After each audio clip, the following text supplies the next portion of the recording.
दोस्तों नमस्कार। दोस्तों आज सबसे बड़े और सबसे अहम मुद्दे को लेकर आपसे बातचीत होगी, क्योंकि इस बातचीत के भीतर एक ऐसा सच छुपा हुआ है जिसमें आप इस बात का ऐलान कर सकते हैं कि भारत एक बाजार में तब्दील हो चुका है।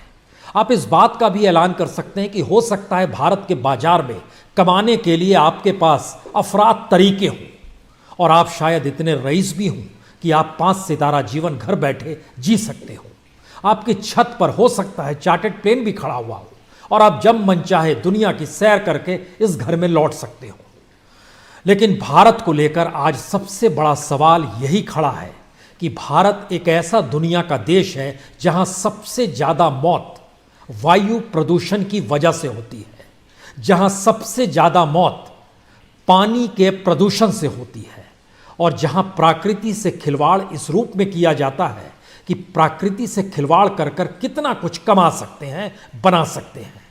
इस सवाल के अक्स तले हो सकता है आपको चमोली याद आए।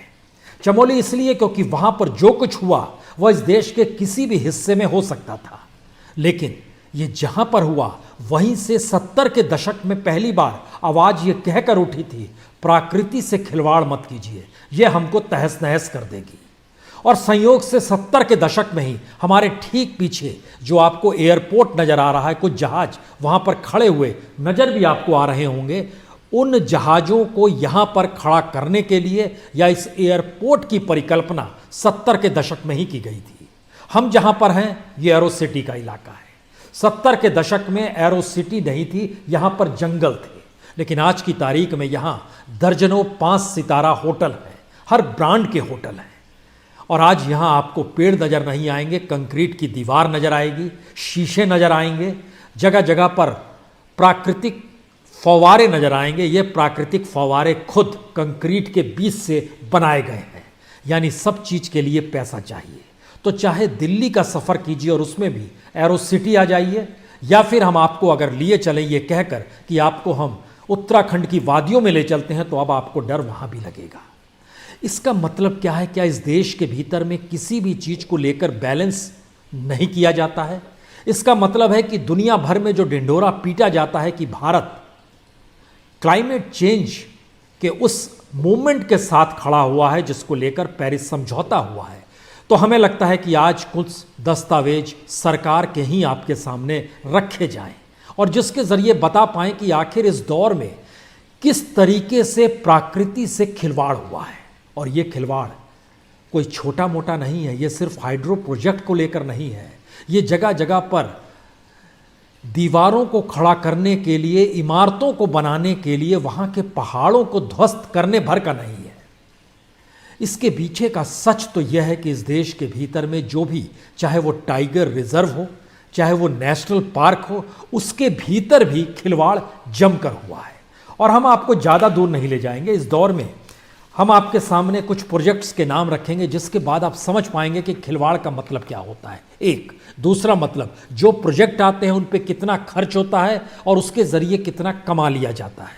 और तीसरी स्थिति है, इस देश के भीतर में सिर्फ और सिर्फ राजनीति ही ऐसा बिजनेस है जहाँ पर आप जितना लगाइएगा उससे 1000 गुना ज़्यादा कमा लीजिएगा। और ये राजनीति प्रकृति नहीं देखती है, ये राजनीति इस देश को आने वाले वक्त में कैसे बेहतर बनाना है यह भी नहीं देखती है। बहरहाल अगस्त 2014 जो फ्लैमिंगोज होते हैं जो भारत के भीतर में, वो रन ऑफ कच्छ में होते हैं, लेकिन वहाँ के लिए पहली बार अगस्त 2014 में जो प्रोजेक्ट लेकर आया गया वह था गांडुल संथालपुर सड़क, और इसने तहस नहस कर दिया रन ऑफ कच्छ में जो फ्लैमिंगोज थे, उनको जो रहने का स्थान था उस पर इसने सीधे प्रभाव डाला। अगस्त 2014 में ही दुधवा नेशनल पार्क के बीच से एक स्ट्रेटेजिक रोड निकाला गया। इसने जानवरों को और वहाँ के जीवाश्म को कितना प्रभावित किया यह भी छुपा हुआ नहीं है। एक महीने बाद ही सितंबर 2014 में, याद कीजिए, Arunachal Pradesh Dibang dang project 300 megawatt बिजली पैदा करने के लिए वहाँ पर लगाया गया और इसके अंदर में तकरीबन 4500 हेक्टेयर रेन फॉरेस्ट, जहाँ पर रेड पांडा, जहाँ पर लेपर्ड, जहाँ पर टाइगर थे और 2 वाइल्ड लाइफ सेंचुरीज थी, उसको बुरी तरह नुकसान हुआ, विरोध भी हुआ, लेकिन कोई उसकी उस तरफ देखा नहीं गया, उसकी अनदेखी कर दी गई। मार्च 2015 में सैवॉक रैंगपॉड रेलवे ट्रैक का विस्तार किया गया और इसने महानंदा वाइल्ड लाइफ सेंचुरी के भीतर से लगभग ट्रैक निकाला। उस ट्रैक के हिस्से में 40 से ज़्यादा हाथियों की मौत हो चली है।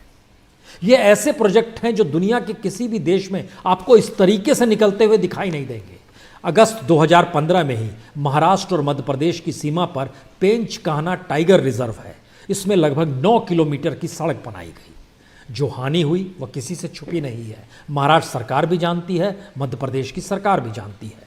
अगस्त 2015 में झारखंड में कोयल नदी बहती है। बड़ी प्यारी नदी है, पहाड़ी नदी है एक लिहाज से। और इस कोयल नदी में यहाँ पर एक डैम बनाया गया, कुटकू मंडल डैम, और इसके दायरे में पलामू टाइगर रिजर्व की तकरीबन 119 स्क्वायर किलोमीटर का जो जंगल था वह इसमें डूब गया। कोई फिक्र किसी को नहीं थी। मार्च 2017 में याद कीजिए जिम कॉर्बेट को लेकर सवाल खड़ा हुआ था। वहां पर एक फॉरेस्ट रोड बना दी गई। उस फॉरेस्ट रोड से कितना जिम कॉर्बेट को नुकसान हुआ यह भी छुपा हुआ नहीं है। जनवरी 2017 में महाराष्ट्र का मेलघाट का इलाका है, वहां पर टाइगर रिजर्व है, मेलघाट टाइगर रिजर्व। इसके बीच से लगभग 38 किलोमीटर अकोला खंडवा का एक गॉज कन्वर्जन क्रिएट किया गया, जो ट्रैक बनाया गया। इससे कितनी हानि हुई यह भी छुपा हुआ नहीं है। यह भी इन इलाकों के लोग जानते हैं, विरोध कर रहे थे। पन्ना नेशनल पार्क 2017 में ही यहाँ पर लगभग 90 स्क्वायर किलोमीटर वन जो था, जो पन्ना नेशनल पार्क का था, वह Ken Betwa river link project एक बनाया गया, उसके दायरे में आ गया। यह तकरीबन 58 किलोमीटर का प्रोजेक्ट था। इतना ही नहीं, प्रकृति से खिलवाड़ किस तरीके से होता है, हमें लगता है 2 चीज़ें इस दौर में आई सामने। 2016 दिसंबर जब एक नोटिफिकेशन आया था कि जो इन्वायरमेंट इम्पैक्ट होता है उसका जो असेसमेंट किया जाए, वो असेसमेंट किसी एक स्ट्रक्चर को खड़ा करने को लेकर जो था, इससे पहले होता था कि कोई बिल्डिंग या कंस्ट्रक्शन प्रोजेक्ट है, उसके दायरे में अगर 20,000 स्क्वायर किलोमीटर के दायरे में कुछ भी चीज़ आ रही है तो उसको तुरंत रोका जाएगा। उस पर एक रिपोर्ट तैयार की जाएगी, कमेटी बैठेगी, उस रिपोर्ट का एनालिसिस करेगी, फिर एनसीटी और पर्यावरण मंत्रालय उस पर एनओसी देगा। लेकिन उस 20,000 स्क्वायर किलोमीटर के दायरे के बाहर को बढ़ाते बढ़ाते कल्पना कर रहे हैं 1.5 लाख स्क्वायर किलोमीटर तक कोई भी असर हो, इस नोटिफिकेशन में कहा गया उस पर ध्यान नहीं देंगे। 1,500 किलोमीटर स्क्वायर किलोमीटर के बाहर जो असर होगा तब उस प्रोजेक्ट पे कोई कमेटी बनेगी और देखेगी। ये 2016 के दिसंबर का जिक्र है। उसके बाद आइए पिछले साल 2020 में, इसमें एक ड्राफ्ट सरकार की तरफ से ड्राफ्ट किया गया, जो इन्वायरमेंट इम्पैक्ट असेसमेंट नोटिफिकेशन, ये 2020 के नाम पर निकल कर आया। ये पूरे तरीके से प्रो इंडस्ट्री था या कहे एंटी इन्वायरमेंट था।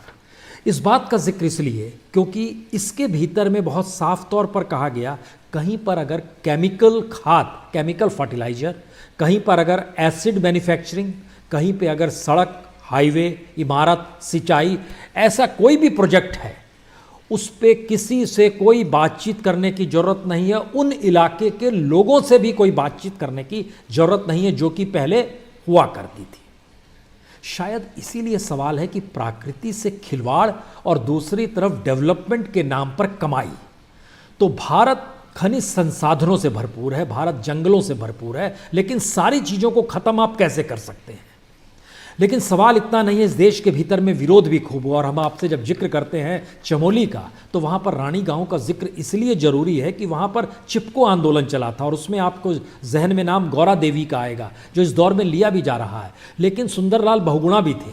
ये वही सुंदरलाल बहुगुणा जो कि 1990 में टिहरी बांध में जो कुछ हो रहा था उसके खिलाफ खड़े हो गए थे।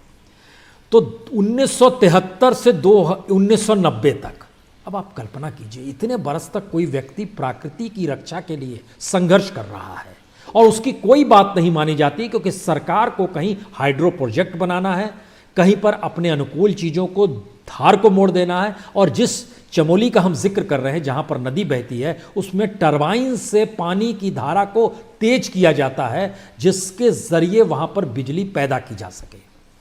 और जब जो हादसा हुआ है, उस हादसे के दायरे में क्यों वही गांव आ गया जहां से पहली आवाज़ उठी थी कि ऐसा मत कीजिए, क्या ये पॉलिटिशियंस का इससे कुछ लेना देना है? आज ये सवाल इसलिए क्योंकि जब पहली बार चिपको आंदोलन हुआ था तो उसमें 8 नेता थे जो उस वक्त के मुख्यमंत्री हुआ करते थे हेमवंती नंदन बहुगुणा, उनसे मिलने गए। उसमें सुंदरलाल बहुगुणा थे, उसमें गौरा देवी थी, उसमें सुदेशा देवी थी, उसमें बचनी देवी थी, उसमें चांदी प्रसाद भट्ट थे, उसमें शमशेर सिंह बिष्ट थे और एक नाम था गोविंद सिंह रावत का। ये सभी मिलने गए। इन्होंने मुख्यमंत्री से कहा कि आप जो कुछ कर रहे हैं वहाँ पर और जो भी प्रोजेक्ट लेकर आना चाहते हैं ये तबाही मचा देगा। हेमवंती नंदन बहुगुणा मुख्यमंत्री थे, पॉलिटिशियन थे। उन्होंने तुरंत एक कमेटी बनाई, उस कमेटी में गांव वालों को भी रखा और उस कमेटी की रिपोर्ट के आधार पे वहाँ पर कंस्ट्रक्शन या पहाड़ों को ध्वस्त करने के सारे प्रोजेक्ट्स को रोक दिया गया। क्या ये मौजूदा वक्त में संभव है या नहीं है, ये आप सोचिए। क्योंकि इस देश के भीतर में इससे पहले भी आंदोलन हुए थे। पहला आंदोलन हुआ था 1700 में, जो विश्नोई आंदोलन के तौर पर जाना जाता है। ये अमृता देवी और विश्नोई गांव वाले लोग थे और ये मारवाड़ का क्षेत्र था राजस्थान में।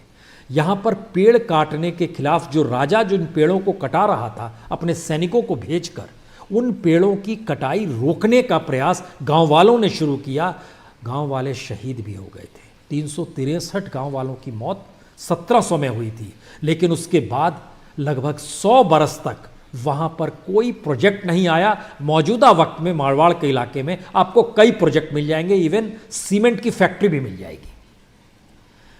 लेकिन भारत के भीतर में लौटिए, वह भी आज़ादी के बाद में लौटिए, वह भी मौजूदा वक्त में लौटिए तो 1978 याद कीजिए, सेव साइलेंट वैली, इसको लेकर आंदोलन शुरू हुआ था 1978 में। उसके तुरंत बाद 1982 में झारखंड जैसी जगहों पर ट्राइबल्स खड़े हुए थे सिंहभूम जिले में और उन्होंने जंगल बचाओ आंदोलन की शुरुआत की थी।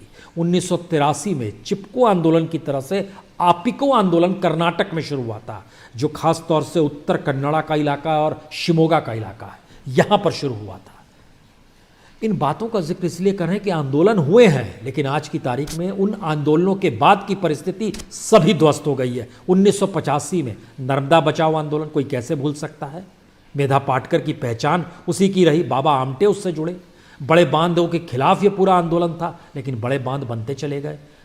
नर्मदा पर भी बांध बना और गुजरात में जब इस बांध का जो लाभ मिला, उसकी स्थिति आज की तारीख में यह है कि नर्मदा का पानी वहां पहुंचता जरूर है, लेकिन सिंचाई के काम में नहीं आ पाता है।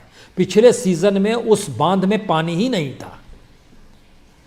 तो हम जहां पर मौजूद हैं, एक वक्त यहां पर जंगल था, अब 5 सितारा होटल है, पीछे हवाई अड्डा है। आप कहेंगे किसी भी देश की ये जरूरतें होती हैं, लेकिन इस फहरिस्त में टिहरी बांध को याद कीजिए।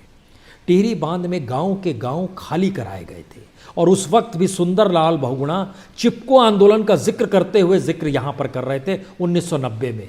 सरकारों पे आइएगा तो एक वक्त कांग्रेस की सरकार थी, एक वक्त एनडीए की सरकार आ गई, एक वक्त यूपीए की सरकार आ गई, किसी की भी सरकार रहे, लेकिन इसका मतलब है कि विजन हमारे पास प्रकृति को लेकर अब भी नहीं है।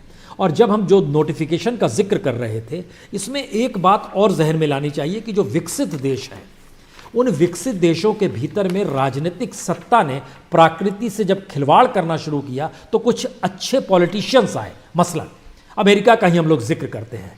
अमेरिका में जब ओबामा आए, राष्ट्रपति बने, तो उन्होंने ना सिर्फ पेरिस समझौते पर हस्ताक्षर किए और जिस तरीके से जो भी जीवाश्म होते हैं उसको बचाने का भी उन्होंने काम अपने तौर पर शुरू किया। लेकिन जब ट्रंप आए तो ट्रंप ने तकरीबन 100 इन्वायरमेंटल रूल्स को ख़त्म कर दिया। 100 इन्वायरमेंट रूल्स पूरी तरीके से समाप्त हो गए। आप कहेंगे ऐसे रूल्स क्या थे? अब उसको भारत के अक्स में आप बताएं। एयर पॉल्यूशन और इमिशन से जुड़े हुए 30 रूल, ड्रिलिंग और एक्सप्रेशंस से जुड़े हुए 19 रूल, इंफ्रास्ट्रक्चर और प्लानिंग से जुड़े हुए 14 रूल, एनिमल्स को बचाने के लिए जो थे उसको ख़त्म कर दिए गए जो 16 रूल्स थे, जो वाटर पॉल्यूशन फैलाते थे उसको लेकर जो रूल थे 9 रूल उसको भी ख़त्म कर दिए गए, जो टॉक्सिक सब्सटेंस एंड सेफ्टी का सवाल होता है उससे जुड़े हुए 10 रूल्स थे उसे भी ख़त्म कर दिए गए। और इस फहरिस्त का जब हम आपसे जिक्र करते हैं जो अमेरिका में हुआ है, अगर उसको मौजूदा वक्त में आप भारत के संदर्भ में देखिएगा तो ये सारी चीज़ें भारत में कोई मायने नहीं रखती है। एयर पॉल्यूशन से भारत में मरने वालों की तादाद कितनी है, हमको लगता है यह भी आज जानना चाहिए और इसके साथ यह भी समझना चाहिए कि इतनी मौतों की एवज में भी हम क्यों खड़े नहीं हो पाते हैं और पॉलिटिशियंस इस देश के भीतर में प्रोजेक्ट दर प्रोजेक्ट का ऐलान क्यों करते चले जाते हैं। 25 लाख लोग इस देश के भीतर में हर बरस, औसत है ये, बीते 5-6 वर्षों का औसत निकल कर आता है, 25 लाख लोग इस देश में एयर पॉल्यूशन से मर जाते हैं, जिसको हम लोग जीवाश्म ईंधन कहते हैं। इसमें डीजल भी आता है, इसमें कोयला भी आता है, जिसका प्रयोग किया जाता है। सरकार कहेगी कि हमने सिलेंडर बांटे, हमने बड़ा अच्छा काम किया है। बिल्कुल अच्छा काम किया है, लेकिन सरकार ये नहीं बताएगी कि पहला सिलेंडर आपने फ्री में बांट दिया, उसके बाद दूसरा सिलेंडर लेने के लिए पैसा उन गांव वालों के पास नहीं था, उन घरों में नहीं था, तो वो क्या करते, फिर से कोयले पर लौट आए, फिर से लकड़ियां जलाने लगे। 25 लाख मौत होती है, लेकिन यहां पर सवाल है कि 25 लाख का मतलब है कि दुनिया भर में कितनी मौत होती है। 80 लाख मौत दुनिया भर में, 25 लाख भारत में। भारत में लगभग औसतन निकाला गया तो लगभग 30% इस दौर में निकल कर आया, लेकिन उससे कुछ पहले चले जाइएगा 2012 में। 2012 में भी मौत होती थी। उस समय शायद इस देश के भीतर में डेवलपमेंट इस प्रोसेस में नहीं था, या एक पर्यावरण मंत्रालय काम करता था। आज की स्थिति पहली बार ये हो गई है कि पर्यावरण मंत्रालय को मर्ज कर दिया गया है कैबिनेट की बैठक में। यानी कैबिनेट जब बैठती है तो किसी भी प्रोजेक्ट को लेकर जब उस पर नो ऑब्जेक्शन सर्टिफिकेट देना होता है तो पहले पर्यावरण मंत्रालय अलग होता था, यानी मिनिस्ट्री या कैबिनेट ने पास किया कोई प्रोजेक्ट, उसके बाद वो पर्यावरण मंत्रालय के पास जाता था। वो एनजीटी से सवाल जवाब करती थी, पूछती थी, कमेटी बनाती थी, रिपोर्ट देती थी कि नहीं पर्यावरण को नुकसान नहीं होगा। उसमें भी गड़बड़ियां होती थी, इससे भी कतई इनकार नहीं है, लेकिन फिर भी एक इन्वायरमेंट मिनिस्ट्री काम करती थी। आज की स्थिति में क्या है? आज की स्थिति में जब कैबिनेट की बैठक होती है तो इसमें इन्वायरमेंट मिनिस्ट्री की भी मौजूदगी होती है और उसको बहुमत के आधार पर पास किया जाता है। यानी 7 मंत्री बैठे हैं, उसमें मान लीजिए पर्यावरण मंत्रालय ने कहा कि नहीं ये प्रोजेक्ट नहीं बनना चाहिए, लेकिन वह 3 के साथ है, बाकी 4 ने कहा तो वो क्लियर हो जाएगा। इसी का असर है कि इस देश के भीतर में जो मौतों की तादाद है वो बढ़ती चली गई। 21% मौत पूरी दुनिया में हुई मौतों की 2012 तक थी, जो बढ़कर आज 30% को पार कर गई है। यह स्थिति पहली स्थिति। दूसरी स्थिति, हमको लगता है कि वह राज्य जो पहाड़ों के नज़दीक नहीं है, वह राज्य जो इस तरह की स्थितियों में विकास के हिस्से में भी नहीं आ पाया है, वहाँ पर तो हवा तो वही बहेगी, और हवा का असर क्या होगा? उत्तर प्रदेश, बिहार, हरियाणा, झारखंड, इन तमाम जगहों पर कोई पहाड़ नहीं है।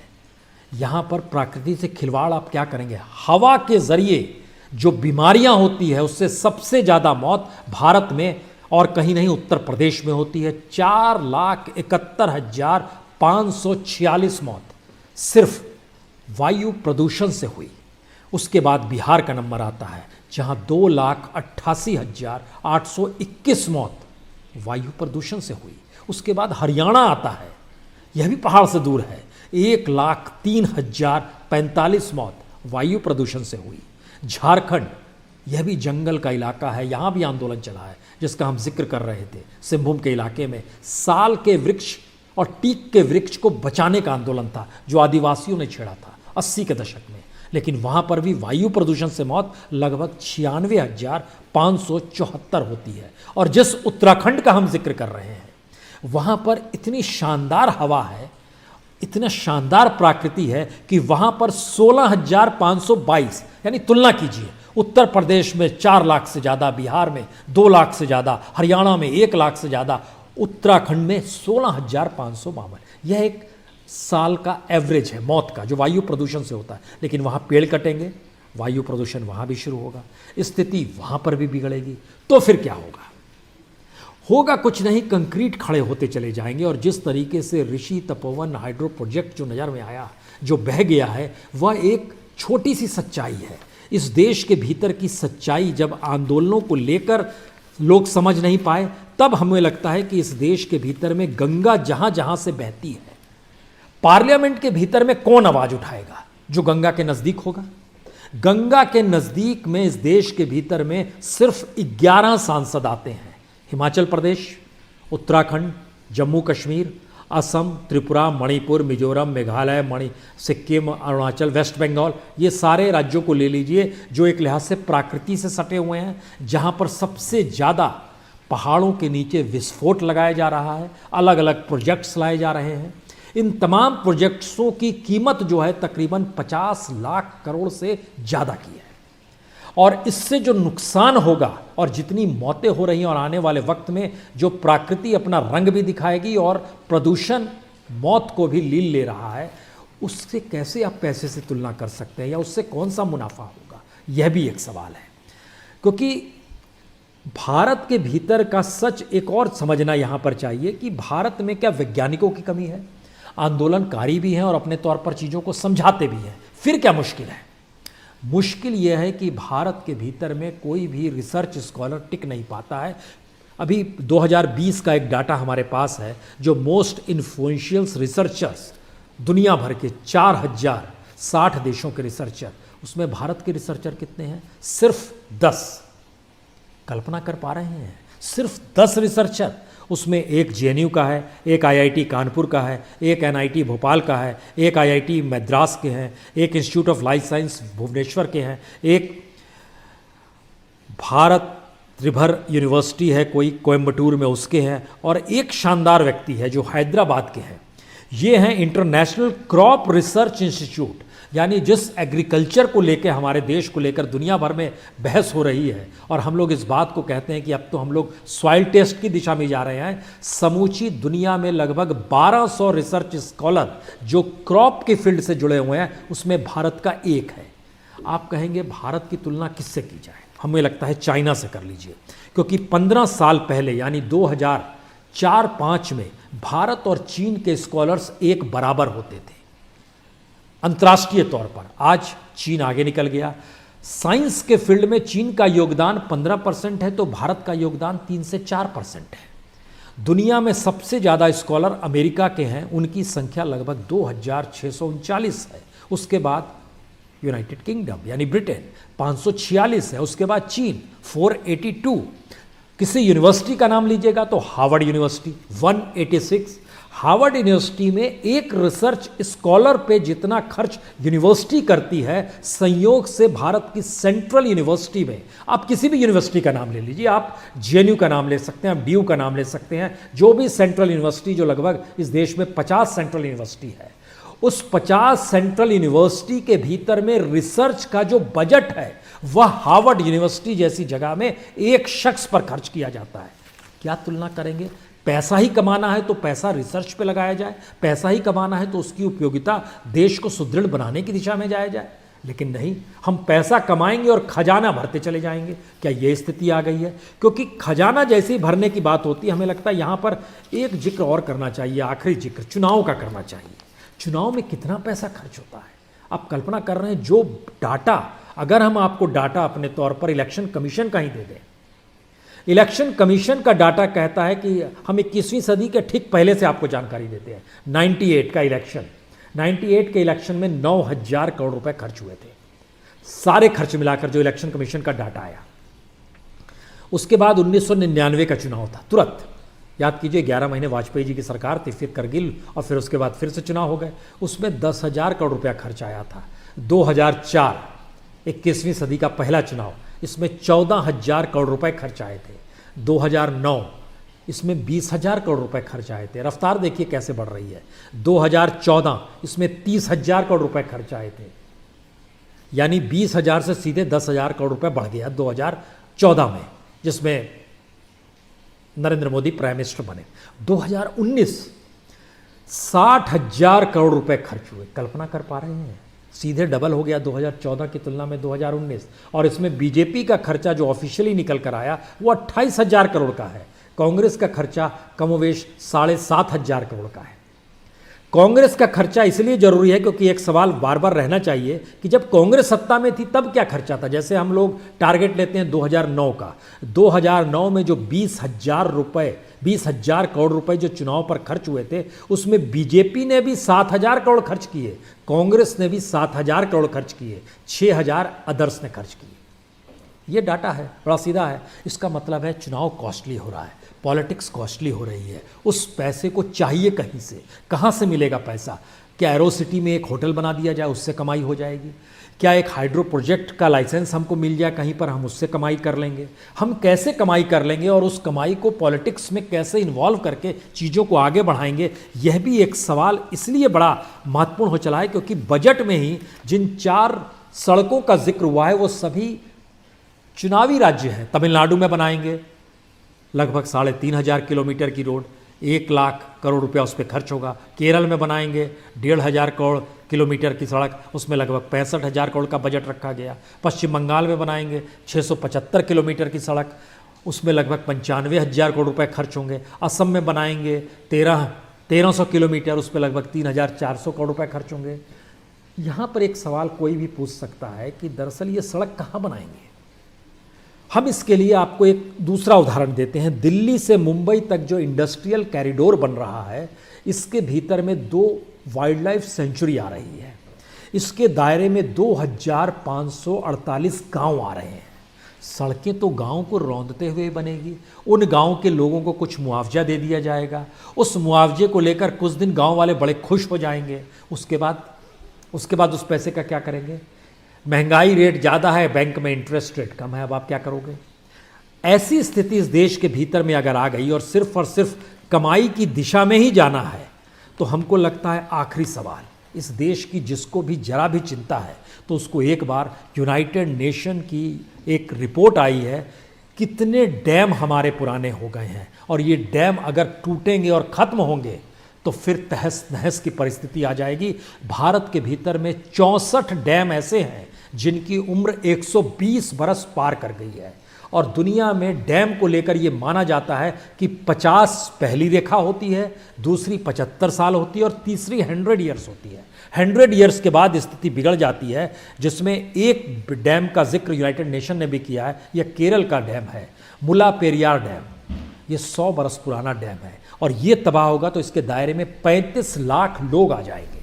कल्पना कर रहे हैं, हम लोग चमोली का जिक्र कर रहे थे और उस दायरे में जो पूरी डैम की रिपोर्ट आई है, दुनिया भर की रिपोर्ट, दुनिया भर में लगभग 58,700 डैम है जो कि 2025 में जिनकी उम्र 50 से 75 साल तक हो जाएगी। इसके भीतर में भारत के जो डैम है 1,115 डैम ऐसे हैं जिनकी उम्र 50 साल हो चली है।